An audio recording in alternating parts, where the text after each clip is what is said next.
You're listening to the White Wall Sessions Radio.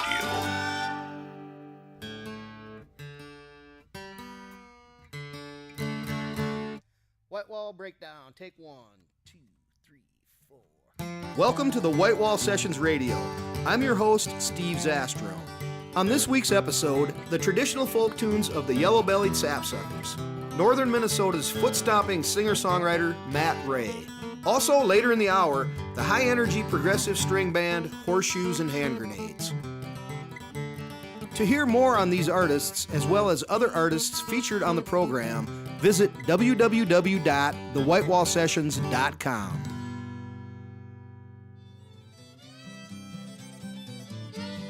The Yellow-Bellied Sapsuckers are an old-time string duo from Verroque, Wisconsin. Steeped in American folk tradition, the pair presents timeless tunes rich in the storytelling fashion of old. The Yellow-Bellied Sapsuckers are Joe Hart on guitar and vocals, and Nicky Grossman on fiddle, percussion, kazoo, and vocals. The duo has one album released to date, January 2015's Ocooch Mountain Home.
If I had $1, I would spend it on whiskey.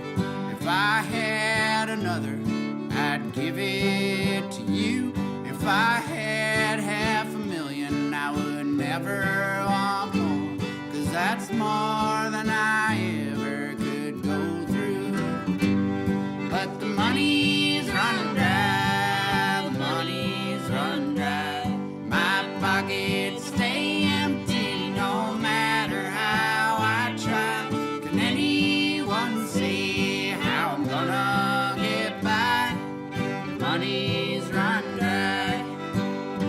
Now I don't ask for much, just a home for my children, good shoes on their feet, something to drink, something to eat, a pretty little trinket to give to my lover, and a little left over for something or other. Well, these are all things that money can buy, but the money's run dry.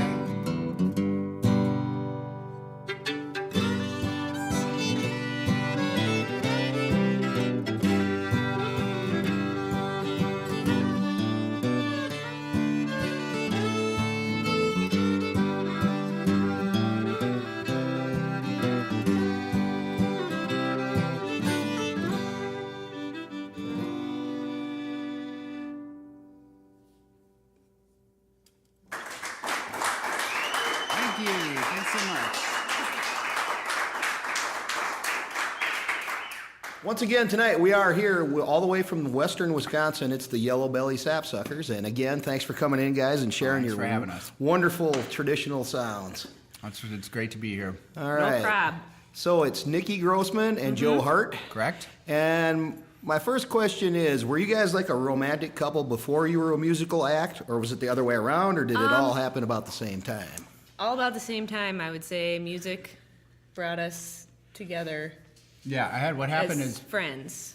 my regular fiddle player in my old band had a baby and was not able to pick up some gigs, so I hired Nikki to fill in for him on a couple of weddings. And then, you're at a wedding, it's very romantic. I'm playing romantic music.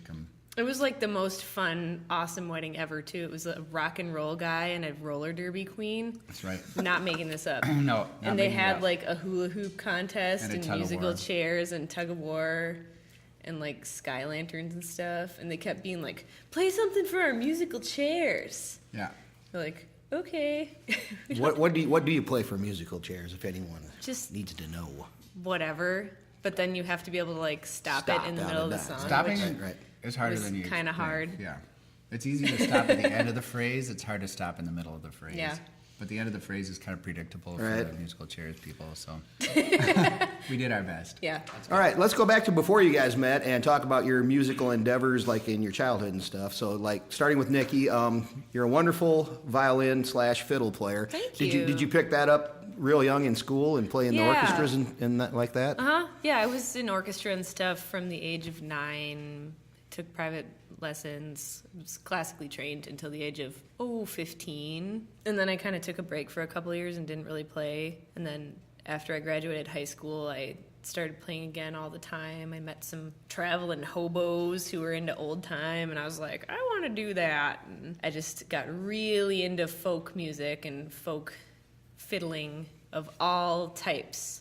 Like anything you can think of, I was interested in, and I was constantly collecting recordings and sheet music and trying to have weird bands where I interpreted it my own way that sort of worked out and sort of didn't. And I was involved in a lot of musical projects in my late teens, early to mid-20s, everywhere from folk music to like noisy prog rock to like a psychedelic country band I was in for a while. Cool. Was this all taking place in Wisconsin, or did No, you in live somewhere else? Minneapolis. Oh, okay, you grew up in. I grew up in the Twin Cities Okay. in Golden Valley. All right. What about vocally? Did you sing in choir and stuff, or did you Yeah. start singing later after you were playing the violin? I always liked to sing. I was in just like school choir, I liked. But yeah, I mean, I learned to play guitar also. I didn't play any guitar in this session, but I learned when I was about 14, just taught myself and liked to play and sing for fun, and didn't really do any of that in any bands until relatively recently. All right, Joe, how about you? When did you really get into music as a kid or a teen? Well, I was pretty into it for as long as I can remember. I started playing guitar maybe 11, 12, somewhere in there. And I played the bassoon all through high school and into college, and sort of imagined that I would maybe have a bassoon career. But, there are some good bassoon players out there. I was not one of them, but I did okay because there aren't that many to compete with. And and it's a crazy instrument. It's all about the reeds. So you spend more time building reeds and messing with reeds than you do actually playing the instrument, and it got really old really fast. And I thought about cutting it up to make napkin rings, but instead I sold it because it was just too valuable. And then I was in the kind of the mid 80s punk scene in Minneapolis also, and played in a lot of bands, most of whose names I can't mention on the radio. But because Without of the violating FCC FCC standards. You guys went with the offensive names. Yeah. But so mostly I played actually electric bass for a long time. I played electric bass. And then I kind of got out of it for a while. And when I moved to southwestern Wisconsin, there's a huge old-time scene there, surprisingly, out in the country, and started playing guitar with those guys. And just really love that traditional music, it's a lot of the stuff I grew up with, or a version of it. Yeah, so playing that you're like really working for the dancers, and got into playing square dances and contra dances and just did a lot of that stuff, exploring the tradition of the 1920s and 30s that kind of surrounded that dance music, which is really, there's just a lot of really wonderful music out of that era.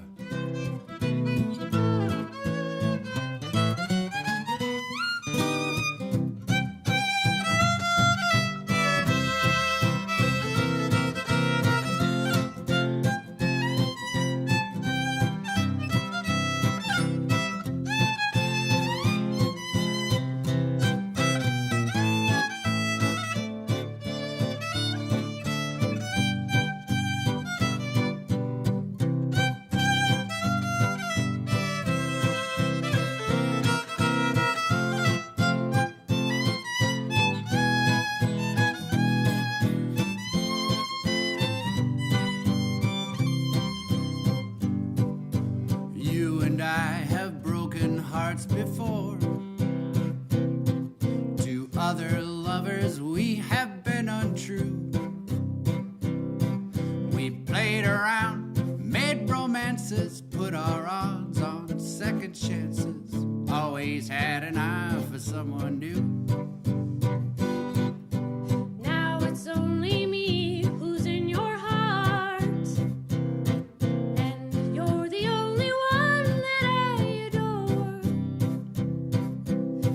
Let's trade those greener pastures for kisses and midnight raptures. Let's unlearn the loving that we learned before. Just get a good grip on my heart. If you feel it falling, dear, don't let it start. Tie it up, chain it down, don't let it slip around. Don't let it flutter when I'm talking to another. Just get a good grip on my heart. Promise me you'll try to keep it true. Then I'll get a grip on your heart too.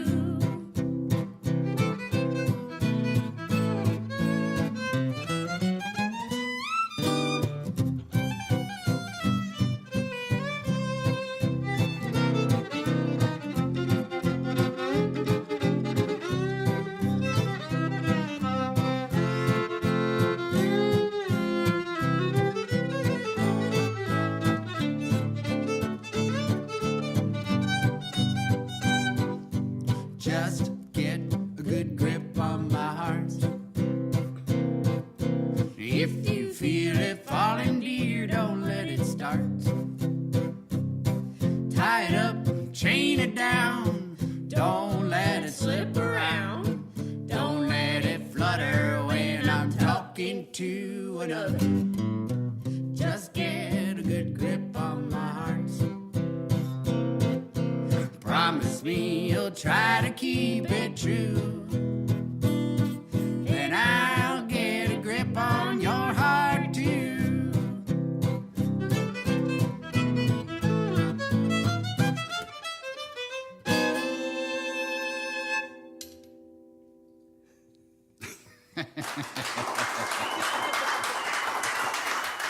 All right. To hear more on these artists, as well as other artists featured on the program, visit www.thewhitewallsessions.com. Still to come, Northern Minnesota's foot-stomping singer-songwriter Matt Ray. Also, later in the hour, the high-energy progressive string band Horseshoes and Hand Grenades. Matt Ray is a singer-songwriter from Northern Minnesota. A multi-instrumentalist, Matt weaves roots-based banjo and guitar tunes with foot-stomping storyteller lyrics.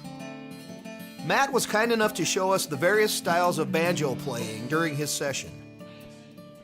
He has 2 albums released to date, 2009's Old Crow and 2010's Then and Now, recorded with his full band, Matt Ray and Those Damn Horses.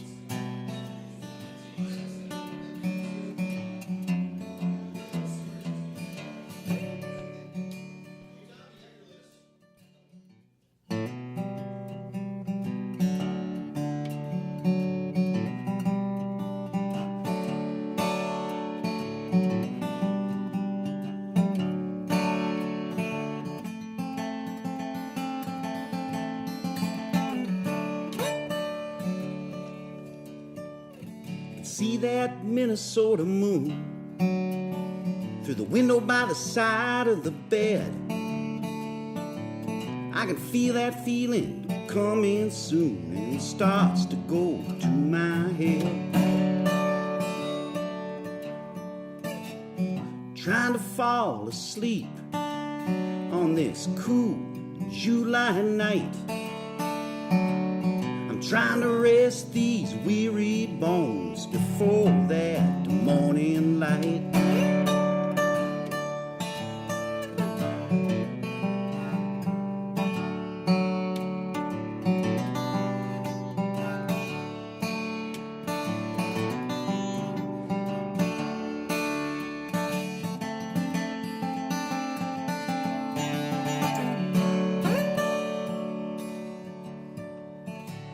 Hear that truck, it's screaming down old Highway 21 at dusk. I keep on losing what I found, and I know someday I must stop my mind from going to all those places that it should not go. Stop myself from ever knowing all the things that I should know.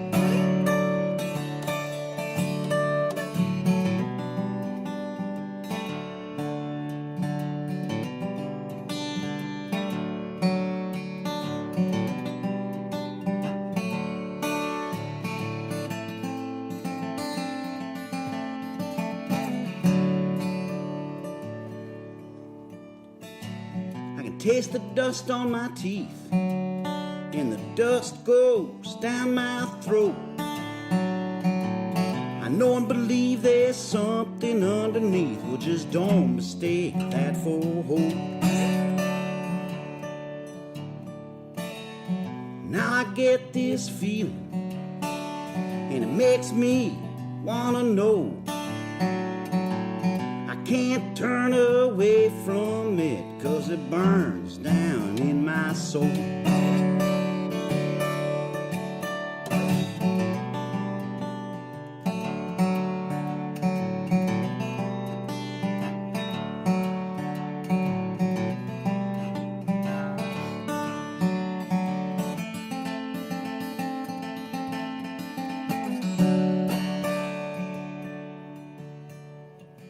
Can hear that Minnesota moon through the window by the side of the bed.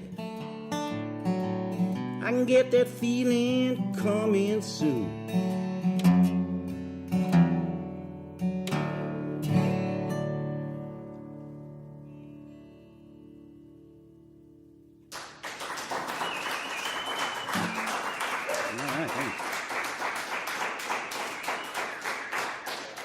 All right, once again tonight on the White Wall Sessions, we're here with Matt Ray from Embarrass, Minnesota.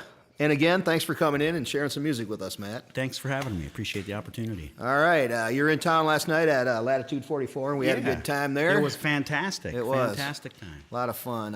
I played there, and Dan Schaefer, who's also on the White Wall crew, and everybody seemed to have a good time. So, yeah, it was my first time actually kind of hanging out in Sioux Falls. Usually I just drive through it. Right, everybody drives through. We're right on 2 interstates, so Yeah. everybody drives through. I'm glad you could make the trip. Yeah.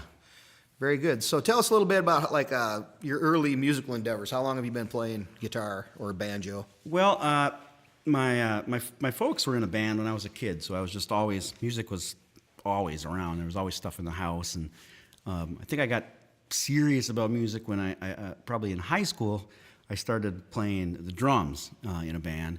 That was my first instrument, I guess, was the drums, and I was we just kind of did. It was your typical high school band, you know. We just did the classic rock kind of stuff, 70s kind of classic rock, and played drums in that. And then I went off to college, where they don't appreciate very much when you have a drum set up in your apartment and banging away. So I kind of got an acoustic guitar and started doing that a little bit more. And then the other stuff just kind of came along the way, banjo and some other stuff here. Where'd you go to college? I went. Did my undergraduate college degree at St. Cloud State University, and then I got a master's degree in English from Northern Arizona University in Flagstaff. Really, a master's, huh? Yeah. I imagine that comes in handy for writing lyrics. Well, Or maybe not. Maybe I don't know. I spent, I got a master's degree, and I initially started out being a teacher. I was a college teacher for about 15 years, and writing songs is much more entertaining, much more fulfilling, I think. So where did you actually grow up? I grew up in a town. I grew up in the country, farm, but the closest town would have been a town called Barrett, Minnesota, which is by the nearest bigger town, I guess, by that is by Alexandria, Minnesota. And so yeah, that's where I grew up. Really small, lot farming community.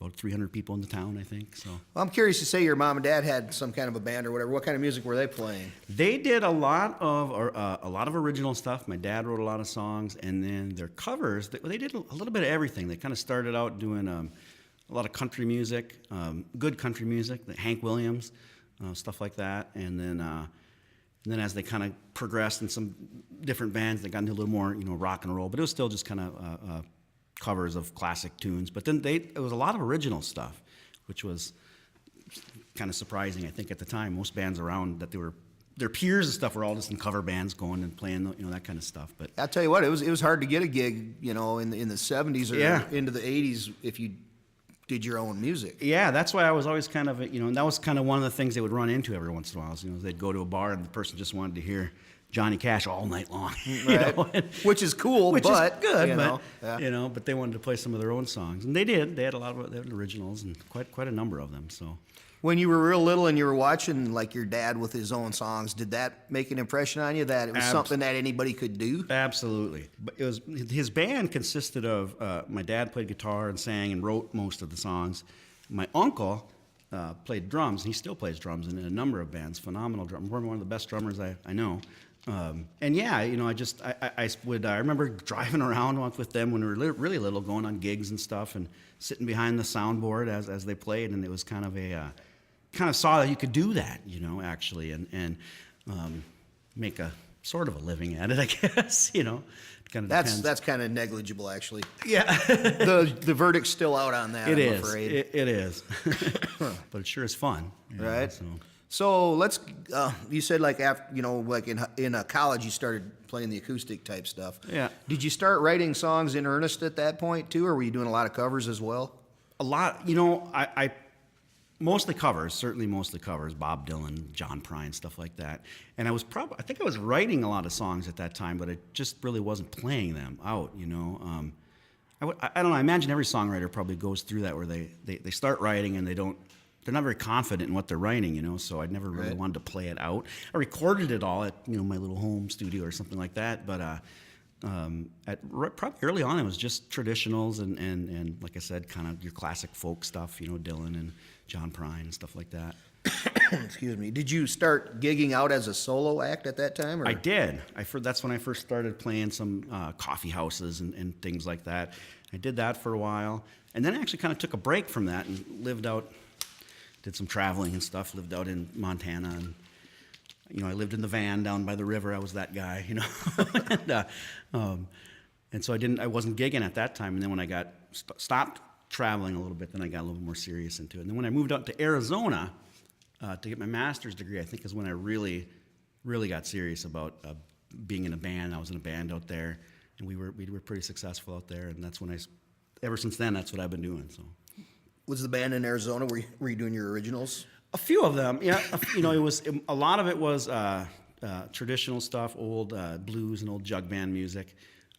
But there was some original stuff in there. That's when I first started to, I think, play original songs with a band, and that was pretty fun. Was that those damn horses? No, that was a band called the Wild Whiskey Boys, and they were a pretty entertaining group. There was 4 of us and then 5 of us towards the end. One of them went on to do quite well. We used to play with one of the guys in our band was a fellow by the name of Dom Flemons, who plays with, not anymore, but he used to play with the band, the Carolina Chocolate Drops. Really? Remember with those? Those guys are getting real popular here. Yeah, well, they won a Grammy. Right, that's pretty cool. Yeah, And he was in our band for a while too. And then the other two guys, I don't know really what happened to them. They were kind of hermits when I met them, kind of living, both of them in fact were living, the bass player and a percussion player were totally just living off the grid, and they're still off the grid. I can't find them anywhere, so. No Facebook for those guys. No. So did you guys record that band at all? We did. We recorded an album of, it was basically just like a compilation of live tracks, a bunch of live tracks that we did, and then there was a few tracks. We did a radio show out there once that they recorded, and there was a few tracks from that made it onto the record as well. And that one we just kind of self-published and self-printed, and that sort of thing. Okay. When you did start, what was the venue when you did start doing like almost all originals? Was that more when you were doing solo? Yes. Shows? Yeah. Probably the real focus on original solo material is probably in the last 5 or 6 years.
To hear more on these artists, as well as other artists featured on the program, visit www.thewhitewallsessions.com.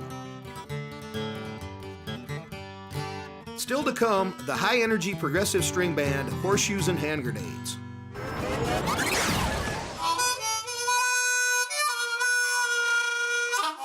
You are listening to the White Wall Sessions Radio.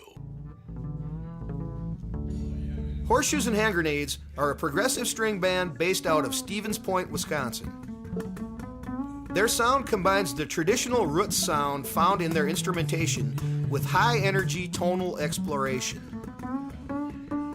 The band is David C. Lynch on harmonica, accordion, spoons, and vocals, Russell Peterson on banjo, fiddle, and vocals, Adam Gruhl on guitar, dobro, and vocals, Sam Oden on bass and vocals, and Colin Metelka on fiddle, mandolin, and vocals. Horseshoes and Hand Grenades have 3 albums released to date: 2012's Another Round, 2013's This Old Town, and 2015's Middle Western.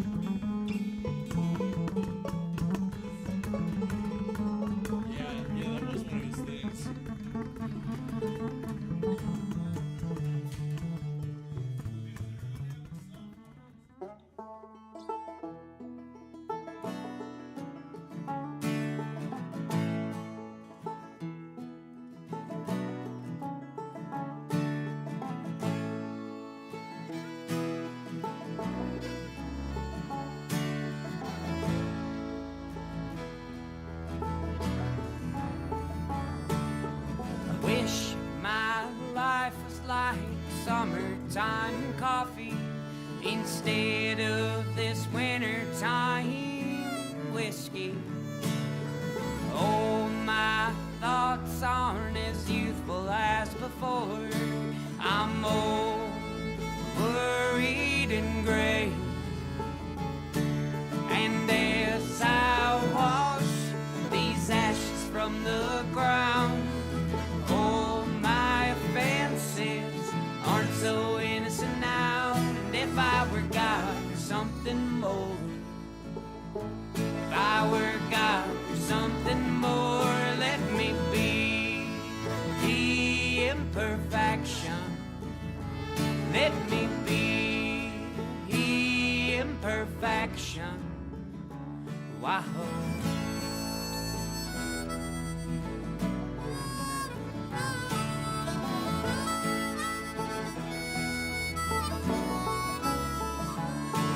Now in my yard the flowers do not grow. It's all water in cans of whiskey and smoke. The children do not scream, sing their songs or anything. They're all off committing perfect crimes. And as I wash these ashes from the ground, oh, my offenses aren't so innocent now. And if I were God or something more, if I were God or something more, let me be the imperfection. Let me be the imperfection. Wow.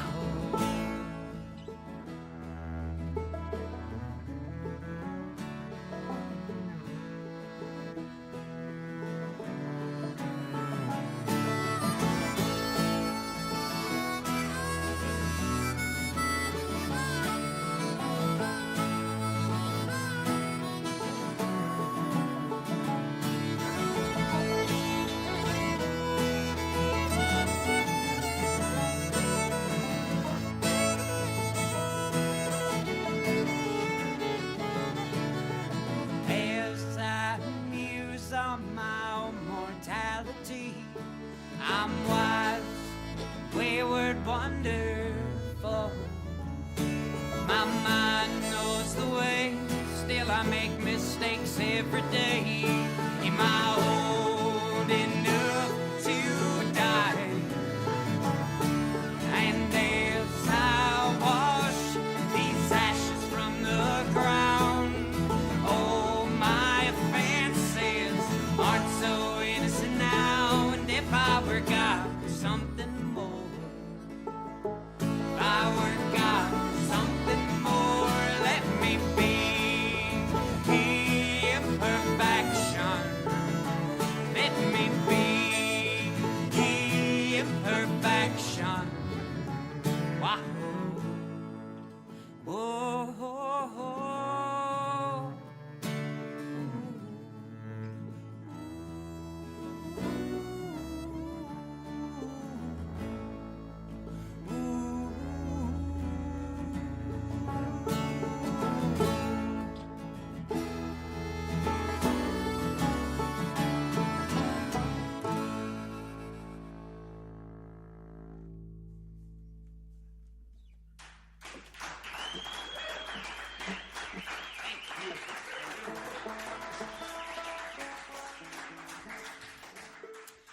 All right, well, we are very lucky to have a bunch of pointers into the White Wall Sessions studios from the beautiful city of Stevens Point, Wisconsin, Horseshoes and Hand Grenades.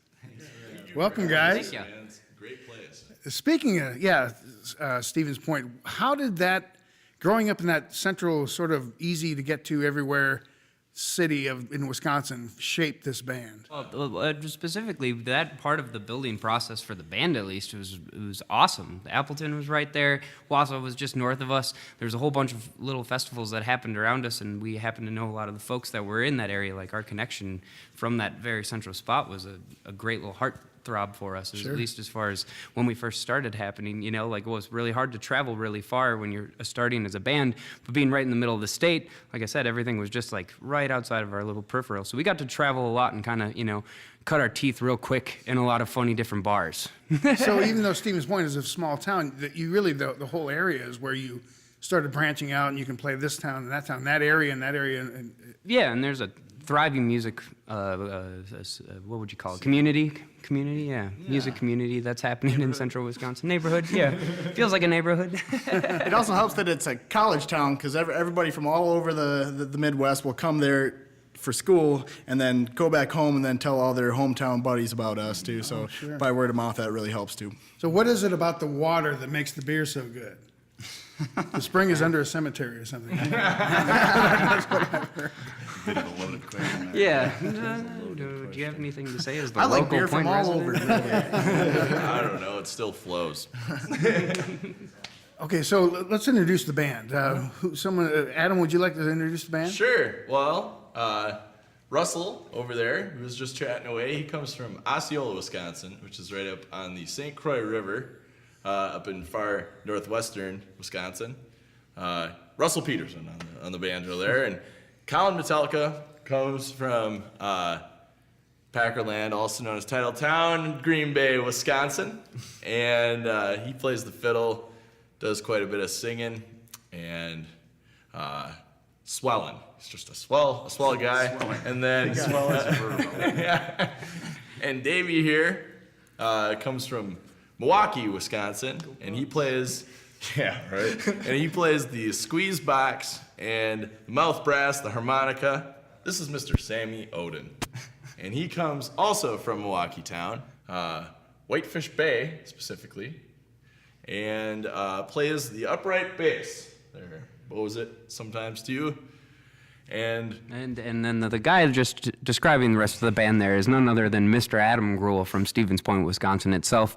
Born and raised on just north of town on the backwaters of the Wisconsin River itself. Man was born of the water. It's right there in town. Everybody in the song, in the band writes, everyone sings, I noticed. So how do songs come about in this band? I would say somewhat organically. I think everybody writes when they feel like writing or when an idea comes to them, and then we pretty much just bring it to each other and start playing the song and see how it kind of organically comes to be, kind of melding our original ideas with the sound that our other four friends are able to bring into a song, and then kind of let it go from there, let it kind of take its shape. And we did that on this last album. All five of us had songs that we wrote on that record, and Middle Western, the last one? Yeah. And I think just when there's five people in a band that like to write songs, you just kind of wait to see what pops up. Like today we played a song called Steer True that we've heard probably several times just from Russ playing it or me and Russ jamming it and trying to figure out harmonies and stuff. And sometimes you play it and it feels great right away, just from everybody coming together with one, puts all their energy into one song, and something neat can happen. It can be in a flash, or it can take a second to come. So if it doesn't hit right away, then do you sort of table it, or do you work on it, and at what point do you drop it? I don't know. They come back when they want to come back, kind of.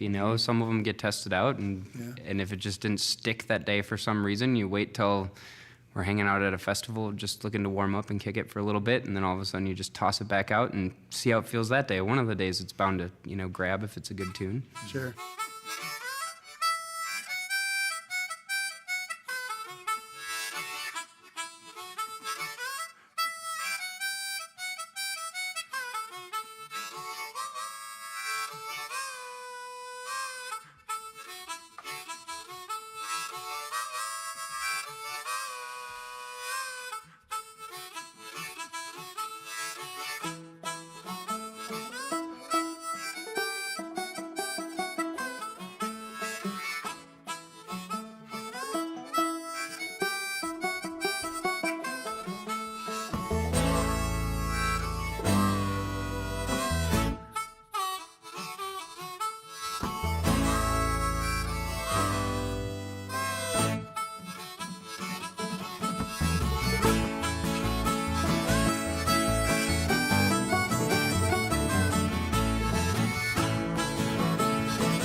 To hear more on these artists, as well as other artists featured on the program, visit www.thewhitewallsessions.com. Whitewall Sessions Radio is produced by Spectrum Films. Executive producers are Doug Taylor and Jeff Zuger. Director of broadcast is Dave Palmer. Whitewall Sessions Radio is produced and mixed by Chad Conrad. I'm your host, Steve Zastro. Thanks for tuning in, and be sure to join us next week, same time, same station.